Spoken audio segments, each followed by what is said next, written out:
ഭഗവത്ഗീതയുടെ 12-ാം അധ്യായത്തിൽ 13 മുതൽ 20 വരെയുള്ള 8 ശ്ലോകങ്ങളിലായാണുള്ളത്. അതിലേറ്റവും പ്രധാനപ്പെട്ടത് അദ്വേഷ്ട സർവഭൂതാനാം മൈത്ര കരുണ ഏവജ എന്ന് തുടങ്ങുന്ന ഭാഗമാണ്. ആഗോള അയ്യപ്പ സംഗമം ഉദ്ഘാടനം ചെയ്തുകൊണ്ട് മുഖ്യമന്ത്രി പിണറായി വിജയൻ പറഞ്ഞ ഈ ശ്ലോകം ഭഗവത്ഗീതയിൽ നിന്നുള്ളതാണ്. ആരാണ് യഥാർത്ഥ ഭക്തൻ എന്ന അർജുനന്റെ ചോദ്യത്തിന് ശ്രീകൃഷ്ണന്റെ ഉത്തരമാണ് ഈ ശ്ലോകം. ഗീതയിലെ ഭക്തിയോഗത്തിലെ 12-ാം അധ്യായത്തിൽ നിന്നുള്ള ഈ ശ്ലോകം അർജുനൻ ശ്രീകൃഷ്ണനോട് ചോദിക്കുന്ന ഒരു ചോദ്യത്തിന്റെ ഉത്തരം കൂടിയാണ്.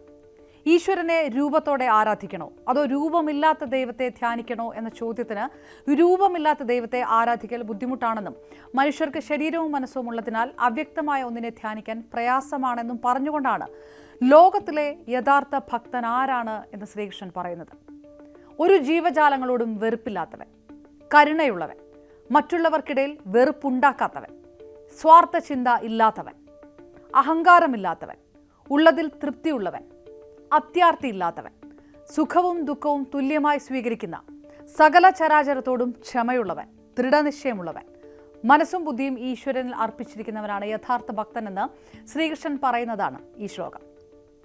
20 ശ്ലോകം മാത്രമുള്ള ഭക്തിയോഗത്തിൽ ഈ ശ്ലോകം പറയുന്നത് ഭക്തി മതത്തിനും ആരാധനയ്ക്കുമപ്പുറം ജീവിത രീതി എന്ന് കൂടിയാണ്. ഒരു വ്യക്തിയെ ആത്മീയമായി ഉയർത്തുന്ന ഗുണങ്ങൾ സ്വീകരിക്കുന്നതാണ് യഥാർത്ഥ ഭക്തി എന്ന ശ്ലോകം എടുത്തു പറയുന്നതിലൂടെ ഇടത് സർക്കാർ വിശ്വാസികൾക്കൊപ്പവുമാണ്, എന്നാൽ വൈരുദ്ധ്യാത്മക ഭൗതികവാദത്തിൽ നിന്ന് വ്യതിചലിക്കുന്നുമില്ല എന്നാകണം മുഖ്യമന്ത്രി പരോക്ഷമായി ഉത്തരം പറയുന്നത്. അയ്യപ്പ സംഗമത്തിനെതിരെ ഉയർന്ന വിമർശനങ്ങൾക്ക് ശബരിമല വികസനത്തിനായി സർക്കാർ ചെലവിട്ട പണമടക്കമുള്ള കണക്കുകൾ പറയുന്നതിനൊപ്പം രാമനും ലക്ഷ്മണനും വേണ്ടി കാത്തിരുന്ന ശബരിയുടെ ഐതിഹ്യം തൊട്ട് പരാമർശിച്ചുകൊണ്ടാണ് ഭഗവത്ഗീത വരെ ഉൾപ്പെടുത്തി മുഖ്യമന്ത്രി പ്രസംഗിച്ചത്.